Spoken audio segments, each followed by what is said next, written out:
live in a cabin on about 50 acres of fields and woods with my mum. We've been enjoying a day of sitting on our asses and watching television. However, I had to mow my grandmother's yard this afternoon. I told my mum that I have a yard to mow today, and it went as follows. Well, I guess it's cooler outside now. I guess it's a good time to get off my ass. Or you could just call her and tell her that you'll do it tomorrow. Nah, I'm gonna get my things together and go. So I headed down the driveway, topped the hill, and lo and behold, there were at least 20 MS Highway patrol cars in the middle of the field about 70 feet away from my truck. I had just assumed that our neighbor, who has a history of cutting up, had gotten himself into huge trouble with the law over drugs or something. When I was pulling out of the gate, I told one of the local cops that I'm the landowner and asked if everything was alright. He said it's going to be, whatever that means. On the way to my grandmother's house, I called my mum and said, "Hey, I don't know any other way to put this, but there are like 100 cops in our field." She said that she was on the way to check it out. I called her a few times, but got no answer, assuming that she's talking to the cops or something. I knew she'd be safe with all those cops there, so I went ahead and started mowing the grass. Plus, my grandmother is only a couple of miles down the road from there. When I was about halfway done mowing, she called me saying that the troopers had nothing to say, but one of the local cops that we know said that this guy was wanted in Texas for shooting 3 people, killing 2 and injuring 1. The guy drove into our field and shot himself after being confronted and surrounded by troopers. When I was done mowing, I headed home to pick her up and we drove back to talk to the last few troopers. I told them that I'm the property owner and asked if it was all clear and if everything is safe now. They said they had just moved the body and the car out, so it was clear. I said, "Wow, all the way from Texas, huh? Well, be safe, and thanks." We drove over to the site after the troopers left, and right behind our old peak entry were a bunch of tire treads and a giant bloody spot in the grass. We're still in a state of what the fuck. Going by the press conference we just watched as I was typing this guy shot himself as I was going up the driveway. I didn't even hear the gunshot or the sirens, but I remember having my radio turned up.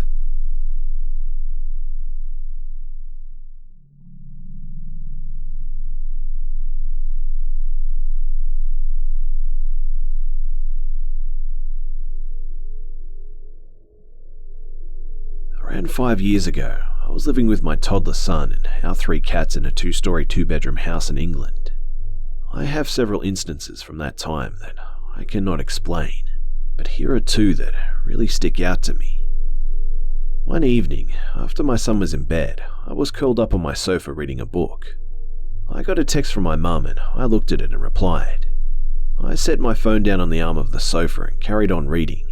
She texted me again and again, and I replied and left the phone on the arm of the sofa, within reach in case she texted me straight back. After a few minutes of reading, I hadn't heard my phone go off for a while, so I reached over to it to see if she had replied, and it just wasn't there. Thinking I'd just knocked it off, I looked down the side of the sofa and it wasn't there either. I looked down the side of me, the other side of me, all over, and it was nowhere. I was starting to get irritated at this point, thinking that it had somehow fallen into the sofa cushion and I'd have to get up and take all the cushions off of the sofa to find it. I did that, and it was nowhere to be found. I heaved the sofa over from its position to look and see if it had fallen behind, but it hadn't. I was getting annoyed by now, the type of irrational annoyed you get when a minor thing happens that's out of your control, like when you stub your toe or misplace your keys or something. So I'm huffing and puffing, thinking I'll go and get my house phone to call my phone and see if I can hear it ringing somewhere in the depths of the sofa. I go to walk to my kitchen, which you have to walk probably 20 feet to the top of the living room to get to, turn right to the dining room, walk through the dining room and into the kitchen. And when I got there, I just stopped in my tracks. There, lying neatly face up in the middle of the kitchen floor, was my phone. There's absolutely no way it could have gotten there from where I was sitting. I couldn't have dropped it. I couldn't have even thrown it to get where it was, as it was around a couple of corners. I just stared at it in disbelief for about a minute before picking it up. On another occasion, one afternoon, my son and I were in the living room. We were sitting on the floor playing with his toys, and my cats were upstairs sleeping on my bed. After a few minutes, I heard someone start walking down my stairs. It was heavy footsteps, like an adult was coming down there.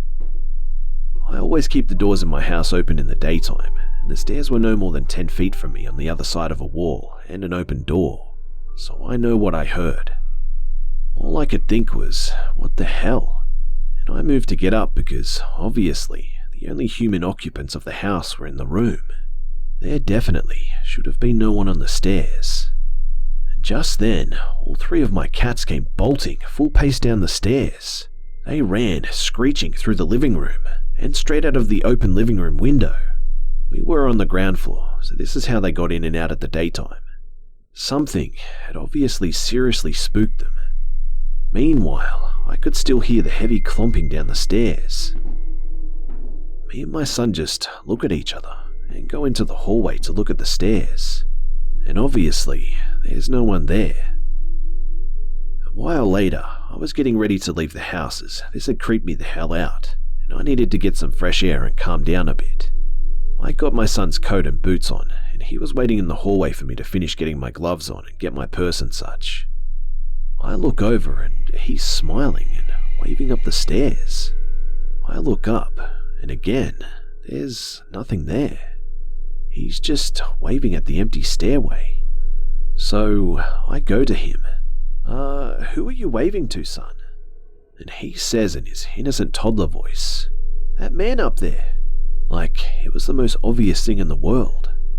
I picked him up and noped the fuck out of there quick sharp.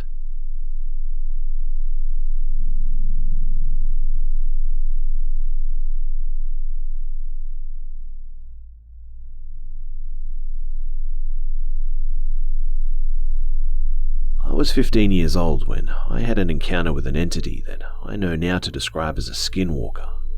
I had no idea what to call it back then, but when I learned of what they were, this memory came flooding back into my mind in all of its vivid, creepy detail. So, on with my story. At age 15, I lived in the practically microscopic town of Fordland, Missouri. Our house was almost totally isolated from any other people, surrounded entirely by thick woods and dirt roads. I loved the area, but I especially liked the woods. In these woods, I felt at peace and kind of protected in a strange way. I knew every inch like the back of my hand, except for a patch of woods to the east that started at the edge of our property. It was somebody else's land, secured by old, rusty barbed wire fences that did little to stop me from hopping over them and exploring. But the few times I did, I never explored for very long at all. I would instantly get such a creepy vibe, a gut-wrenching, this is not normal feeling. And of course, I felt like I was being watched every step of the way. My good friend Jay lived at the opposite end of these woods. It wasn't his property either, but like me, he had explored it from time to time and discovered cutting straight through these woods towards my house was an abandoned camper. He told me about it at school, and we made plans that evening to sneak out and meet at this camper to smoke weed and just hang out. Both of our parents were crazy strict, and at this time, neither of us had cell phones, so we devised a plan. Before he started into the woods, he would call my house phone at a certain time, letting it ring once and then hanging up. That would be my signal to head out. This worked perfectly without disturbing my parents, so I quietly went out into the woods and walked along a small dirt path to the camper. The whole time, I was overcome by that creepy feeling, but the bright moon illuminated the path and the small clearing where the camper was. When I finally got to the camper, Jay was already there, and having his company made the eerie feeling pretty much subside. We smoked and nosed around the old camper for a bit, and then headed back to our houses. Everything went fine this night, so we planned to do it again the next.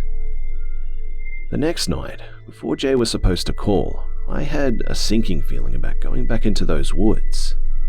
I couldn't figure out what was so creepy about it, but thinking about the small walk that I had made by myself to get to the camper was just turning my stomach into knots. I really dreaded it deeply. But just then, as I was thinking about it, the phone rang once, and I knew Jay was already heading out, and I wasn't going to have him just wait out there for me, not to show up.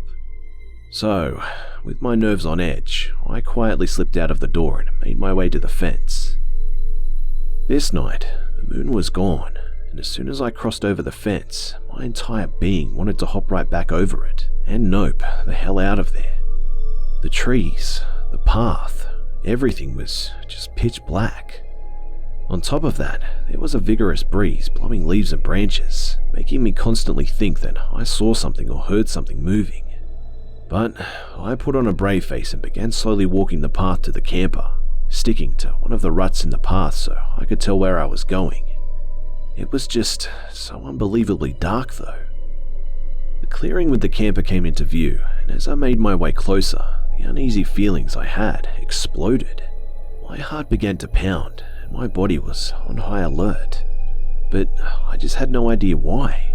And that's what disturbed me the most. What the hell was I so afraid of? As I was thinking this, I suddenly got my answer. Right next to me in the blackness, I heard a sound I'll never, ever forget. It was unlike anything I had ever heard in my life. It was directly beside me, but alarmingly up high like whatever it was towered over me. I couldn't see anything though, but to be honest, I didn't try to either. Like a fucking rocket, I spun around and shot off back down the path. The whole time I ran, I kept thinking I was going to die, that I wasn't going to be fast enough to get away from whatever that thing was. I felt like it was right behind me. The wind added to the dramatic effect suddenly and began blowing the tree branches like crazy, making them sway in the direction of where I had hoped to hop the fence. I know this sounds really weird, but it was kind of like the forest was trying to help me escape or something. I know how crazy that sounds, but that's just what I felt like at the time. As I finally reached the fence and got one leg over, everything seemed to go silent, and in those few seconds, I heard another sound that made me hesitate. From the trees on the other side of the path, I heard my friend Jay calmly call my name. Michelle? It called. I say it because although it sounded just like his voice, I knew it was not my friend. I don't know how, but I just knew. Plus, the calm, almost innocent tone of it was disturbing. I got the other leg over, and after I had gotten a few feet from the fence, I heard it call again. It sounded closer, like it was right where I was standing to straddle the fence, and it was the exact same tone and everything as the first call. This seemed to assure me that whatever was calling my name was not my friend, and was probably not a human. It was just so unnatural. I got back inside my house and just sat on my bedroom floor, my brain scanning and searching everything that I had heard to try and explain it. I was also terrified that Jay had still gone to the camper and was out there in those woods waiting for me. Or worse, what if he had already been there and something had happened to him? Needless to say, I got very little sleep that night. To my relief the next day at school, Jay was the first person I ran into. As soon as I opened my mouth to apologize for not meeting up with him at the camper, he said it before I could. Taken aback, I asked him what he meant. He got a strange look on his face and looked down at his feet. Well, I was almost to the camper when... He paused, still looking down like he was embarrassed or ashamed. When I heard a weird noise, so I went back home. Like a roar? I blurted. His eyes shot back up to mine and he looked relieved and surprised. Yeah, I heard it when I was almost to the camper, and as soon as I did, I ran back. He laughed sheepishly and we both smiled, kind of relieved that we had both heard the same thing, like that was confirmation that we weren't nuts. But instantly, chills ran down my spine. I knew now that whatever had been calling my name had not been Jay. I didn't tell him about that part, afraid that it would sound too far-fetched, but we went on talking about the roar and how bizarre it was. We never met at the camper again, and I never went exploring that part of the woods again. Just looking in that direction would give me the shivers.